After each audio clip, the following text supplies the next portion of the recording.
Alright, so I'm going to go back to Bridge for a minute to show you kind of some preferences. The big thing that I change in preferences is these labels. I uncheck this box right here so that I don't have to hold the command or control key to apply a label. It's just a little quicker. So like take this for instance, this has a 5, the number 5 puts 5 stars. Number 4 does 4 stars, 3, 2, 1 down the line. And usually 1 star is my code for this is a trash image and I can just throw it away.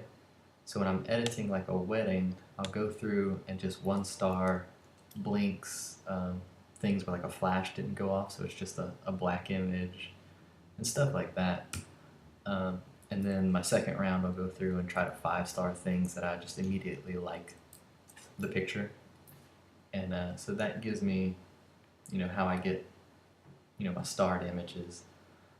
If I'm editing a wedding where I have more than 1 camera, I go to View and I'll sort by file name. So it'll put like all of my camera together, like DK6 is my D600, which is what I shoot at the wedding. And so, DK6 will be first, and then when you get back here to Kirsten's camera, it's DK7. And so what that lets me do is, so I have like these 3 images I took back to back. I changed my exposure right here. So these 2 are the same lighting, same everything in my camera. So I can like grab both of them and edit them together. Like I can set, that's Command R to bring it into Camera Raw. I select both of them, and any change I make to one will be applied to the other, which speeds up wedding editing. So I can change the color balance, contrast, exposure. Since both of these are f2.8 1/60th of a second, same ISO, like identical lighting setups, they'll both be good to batch like that. If I were to grab that third one that had, there's a little more exposure to it, I would have to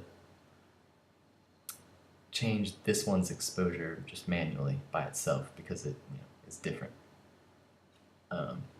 So yeah, I'll get my stuff from my camera, Kirsten's stuff from her camera, and then once I've 5-starred all the favorites, I'll go to View and then I'll resort it by date created, which this is where having your camera's times synced together comes in real handy, because then it just becomes, on a wedding day, pretty linear throughout the day.